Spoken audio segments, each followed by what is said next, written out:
What if Nami is a goddess? To fully grasp this, let me break down mythologies that could potentially be connected to Nami. First, we'll start with the Greeks, then the Norse, and lastly, the Hindu gods. So after this, you'll understand how these connections led us straight to the ancient weapon, Uranus. Let's talk Greek mythology first. It seems they have a connection because Aphrodite, the original goddess of love, beauty, and absolute chaos, was literally born from the sea. And Nami's name means wave in Japanese. But did you know that Aphrodite was born from sea foam? Yeah, not just any foam. That bubbly mess came from Uranus's chopped off godly bits. Cronus, his son, did the slicing, tossed the weenie into the Cyprus Ocean, and boom, Aphrodite rises out of the waves looking like the literal definition of perfection. But Aphrodite wasn't just beautiful, she was dangerously beautiful, because beneath all that charm was a goddess you did not want to mess with. She was toxic, jealous, and when she got mad, she went full Greek tragedy. You know how Greek gods swing both ways?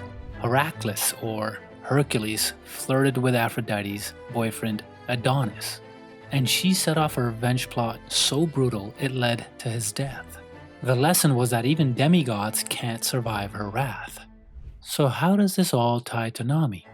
Since Nami has similarities with Aphrodite, leaving out the red flags. Nami has some red flags, but let's start with confirming them one by one. The similarities, not the red flags. So of course we'll start with their beauty. Aphrodite was known to be so darn gorgeous. Like, this woman was irresistible. And everyone, all the gods were going nuts for this girl. So check this out. According to Oda Sensei, Nami is so pretty that her happiness punch can rival a conqueror's haki. Wait, does Nami have conqueror's haki? Think about it. When she's angry, she can beat up a Yonko. And Jinbei was a witness to this too. Can you imagine, guys, what if Nami also has the will of a king? Or should I say queen? Number 2, Nami is also a navigator, which ties to Aphrodite since she was a goddess of sailing and seafare. Also, Aphrodite was known as the goddess of fertility, and she had many children from 4 different gods and 1 human. Meanwhile, Nami has a soft spot for children. That's why, during the Punk Hazard arc, when the children pleaded with her to save them, she couldn't resist helping, which is probably due to the hardships she herself faced as a child. Also in SBS, Oda revealed the Straw Hat's real-life jobs. He wrote that Nami's job would be a daycare teacher because she loves children. But there are 3 more things they have in common, especially in classic paintings like Sandro Botticelli's The Birth of Venus. Aphrodite is illustrated as a woman with red or orange hair, similar to Nami. Another painting is Primavera by Botticelli. Here you'll see Aphrodite along with other gods hanging out in an orange grove. Orange is quite similar to Mikan, or tangerine in English, which is a fruit that holds deep meaning for Nami because it symbolizes the island where she grew up. Since we're talking about an island, let's go back to Cyprus, the place where Uranus lost his Cyprus is often referred to as the Cat Island because there are more cats than humans on this island. Believe it or not, there are currently 1.5 million cats in that country. Like, damn, that's a lot of pussy. Cats in one geography. Since Cyprus has a lot of cats, this ties back to Nami, who is known as the cat burglar. Another animal that is connected between Nami and Aphrodite is the swan. Aphrodite was frequently shown riding a swan. Meanwhile, Sanji calls her I don't think Oda did this by chance. Lastly, Aphrodite, much like Nami, was also a thief. However, she didn't steal money, but hearts of many men and even gods. Yeah, guys, Aphrodite was a flirt, man. So let's talk about the connection that Nami has with the goddess now in Norse mythology. When Oda revealed in SBS Volume 56 that Nami is Swedish, I was like, bruh, she a Viking? Elbaf? So the goddess in Norse mythology that is similar to Nami is called Ran. She and her husband Aegir were the personifications of the sea. Together they had 9 daughters, representing the waves, especially the daughter Bloduhata, known as Bloody Hair. You see that? Waves, bloody hair, that's totally Nami. But here is an interesting side note. It's been theorized that the 9 daughters of Aegir and Ran were actually the 9 mothers of Heimdall. Yeah, you heard that right. The all-seeing Heimdall had 9 mothers. So you guys are probably like, what the hell is Heimdall? A freaking Lego? In Old Norse, the word ran actually means plundering, theft, or robbery, which again connects to Nami since she's also a thief. But what does Ran steal? She steals the lives of sailors. Actually, Ahir and Ran represent the two sides of the sea. Sometimes the sea is peaceful and caring. Much like Ahir, his halls were a fun place where gods would have big feasts and parties. On the other side, Ran represented death and terror with her classic net, with which she drowned sailors.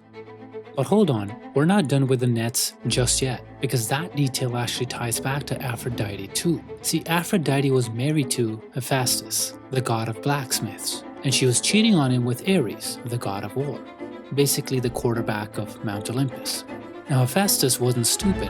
When he found out, he crafted an indestructible net and used it to catch Aphrodite and Ares in the act, literally tangled together in bed. Then he pulled the ultimate revenge move. He invited all the gods to witness their shame. It was petty, it was dramatic, it was peak Greek mythology. But in the end, Hephaestus realized the truth. Even the best blacksmith can't forge a faithful heart. Since the two goddesses from different mythologies had a connection to Nami, what if the net is the ancient weapon, Uranus? You're like, what? Make it make sense. Ernie, can you really use a net as a weapon? Well, the Romans thought so. They had gladiators called retiarius, who literally used nets to trap their enemies in battle before going in for the kill. So yeah, a net can be dangerous. The thing is, in One Piece, the ancient weapons are 3 devices capable of mass destruction. So how can a net destroy the world? And this is where we bring in the Hindu god of the sky, Indra, the god of thunder, storms, and rain. One of his well-known weapons, aside from the badass thunderbolt, is his net, which he uses to snare and entangle enemies. Indra's net is massive and infinite, hanging over his palace on Mount Meru. In East Asian Buddhism, every junction in Indra's net contains a detailed jewel, reflecting all the other jewels. That sounds beautiful and also confusing. While in the Buddhavatamsaka Sutra in Chinese Buddhism, this net is a symbol for showing how all phenomena in the universe are perfectly fused together, or perfect interfusion, also known as Yuan Rong. According to Rajiv Malhotra, the ancient Indian text, the Atharva Veda, first mentions Indra's net. It describes the net as encircling the entire world, highlighting its immense size and importance beyond what we usually think of as great. Furthermore, the text suggests that Indra's net has powers beyond the physical. It can affect not only the physical world, but also the realms of the mind and senses. This means that the net can trap or influence people both physically and mentally, creating illusions or altering perceptions. Now imagine that as an ancient weapon. If Nami will be able to wield it, will she ensnare enemies, create illusions, or will she use it to stop Luffy from eating all the food? But wait, what if Nami isn't just connected to the gods? What if she commands one? Let's talk about Zeus, the homie created from Big Mom's soul, infused with her weather-based powers. After Big Mom was defeated, Zeus chose Nami, and that's not a small thing. Big Mom was a Yonko, a literal force of nature, and her soul fragment willingly joined Nami. Now think about this. In mythology, Zeus rules the skies, wields lightning, and sits atop Mount Olympus as king of the gods. In One Piece, Nami literally commands Zeus, the thundercloud, bending storms and lightning to her will. She's not just reading the weather anymore, she is summoning it. Imagine Aphrodite meets Indra, with thunder in one hand and a weather staff in the other. So maybe, just maybe, Nami isn't becoming a goddess, maybe she already is one. But just in case, if you think this is impossible, here's another theory. So, since ancient weapons are not just swords or hammers, they can be living beings as well, just like Shirahoshi. I'm not saying that Nami might be an ancient weapon, but from the size of her, maybe something related to her. Let me explain. Nami was raised in one village, but born on a different island, the Oikot Island. We only get a glimpse of that place during her flashback, and we haven't seen the actual map of it in the anime or Nami's real parents. Yet in the live action, there's this one scene where Nami's reading a map. It reads, "The Seeking of the Great Oikot," and on it there's an island shaped like a giant snake. And since Oda mentioned that Nami's from Sweden, what if this ties back to Norse mythology? Specifically, Jormungandr, the giant snake that coiled around the entire earth. Here's something crazy. What if Uranus is actually a massive sea creature? What's my proof? Well, there's a massive snake in Skypia, snakes in Amazon Lily, and the Sea Kings, most of which definitely look like serpents. Also consider these two chapter covers. The first one is on the chapter 24 cover. Nami beats a massive snake. What if in the future Nami will defeat a giant snake and possibly tame it? Now if you're thinking that might be out of context since Uranus is from the Greeks and the giant snake is from Norse mythology, then let me show you this chapter cover. See, there's another giant snake in this chapter, and if you look closely in the background, you'll see ruins that kind of remind me of the temples in Greece. Since Oda has a lot of references in real life, he can just combine Norse and Greek mythology. I mean, he already did, so why not do it again? But even if the net and the giant snake don't convince you, let me tell you the craziest part. What if the Birkans created the ancient weapons Uranus, and it's a sphere capable of manipulating the weather? And what if this weapon turns Nami into a goddess? How?